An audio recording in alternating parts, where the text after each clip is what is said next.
Salut, moi c'est Guillaume, ton hôte. Je suis gay et j'ai été très longtemps sexuellement bloqué. Ce podcast, c'est comme un guide. Chaque épisode t'aide à sortir du non-dit, à entendre tes désirs et donne des conseils pratiques pour ta vie sexuelle ou amoureuse. J'essaie de vivre de ce podcast, alors si tu aimes mon contenu, fais un don. Tape bit.ly/comment devenir dans ton navigateur. Tu auras aussi mon Instagram pour voir ma petite tête et les infos pour venir à une rencontre entre auditeurs dans ta ville. Allez, place à ton épisode, bonne écoute.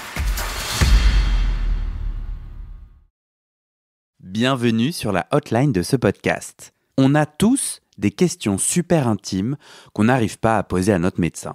Alors dans ce format hotline, un auditeur me partage sa question intime en toute confidentialité et je trouve un médecin ou un psy gay-friendly pour répondre.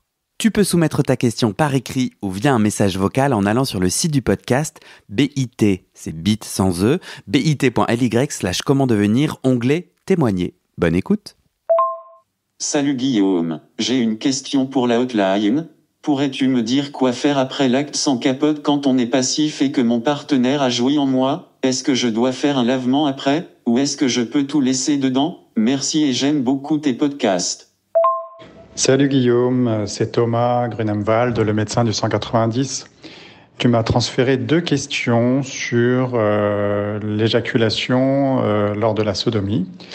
Et donc je vais y répondre. Alors, est-ce que l'éjaculation dans le cul pendant la sodomie peut nuire à la santé ? Un rapport anal non protégé est à risque de transmission des IST et la première d'entre elles, c'est le VIH.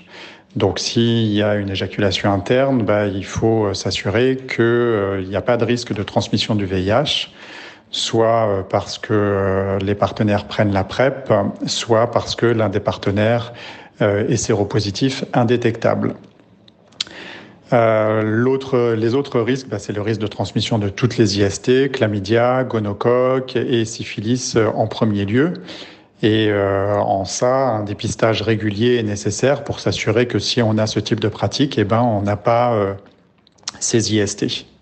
Donc, ça ne peut pas nuire à la santé en soi. C'est la transmission des IST qui, elle, peut nuire à la santé. Donc, un dépistage régulier est nécessaire. La deuxième question qui a été posée, c'est est-ce que si quelqu'un a joui en soi, est-ce qu'il faut faire un lavement après ou est-ce qu'il faut faire quelque chose ? Eh bien, j'ai envie de dire non. L'évacuation naturelle va faire que le sperme va sortir d'une façon ou une autre avec ou sans les matières fécales dans les 48 heures. Donc, il n'y a rien à faire de particulier et notamment, il n'y a pas de lavement à faire. Ça va sortir tout seul. C'est d'ailleurs pour ça qu'on recommande de prendre la PrEP pendant 2 jours après un rapport à risque, puisqu'on estime qu'au maximum, le sperme et donc le risque de contamination par le VIH va rester 48 heures dans l'anus. Donc, il faut bien prendre ces comprimés de PrEP dans les 2 jours qui suivent.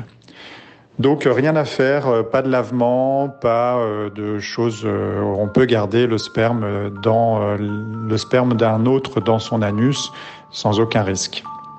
J'espère que ça aura répondu aux auditeurs et je suis disponible pour répondre à de futures questions. Bonne fin de journée.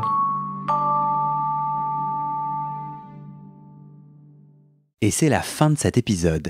Il y a plus de 130 épisodes à découvrir sur ce podcast. Ça fait beaucoup, alors je t'ai rangé les épisodes par thème. Conseils sur la sodomie pour ne plus avoir mal ou comment bien faire son lavement. Le BDSM, la bisexualité, couple ouvert ou exclusif, le racisme, le polyamour, etc., etc. C'est génial et c'est sur le site du podcast. Tu tapes bit.ly/comment devenir dans ton navigateur. Ah, une dernière chose, ne t'en va pas, si tu aimes mon contenu et que tu veux que ça continue mais tu ne peux pas devenir un des 400 en me soutenant financièrement, tu peux m'aider en quelques clics. Écoute bien, il te suffit de cliquer sur s'abonner ou suivre sur la page du podcast dans ton app d'écoute et de mettre 5 étoiles. Ces petits clics qui te prennent 5 secondes, ça fait vraiment une grosse différence pour le futur du podcast. L'algorithme se met à pousser automatiquement le podcast à plus de gens. Ça me permet alors de trouver les prochains témoignages et des potentiels futurs donateurs, donatrices. Et j'ai pas beaucoup de temps pour arriver à l'équilibre financier. Tant que j'ai pas trouvé 400 personnes qui donnent chaque mois, je dois utiliser mes économies et ça ne va pas pouvoir durer. D'ailleurs, pour devenir un ou une des 400 et faire un don pour que le podcast continue, va sur le site du podcast. C'est toujours le même lien, bit.ly/comment devenir. Merci pour ton aide et à très bientôt dans tes oreilles.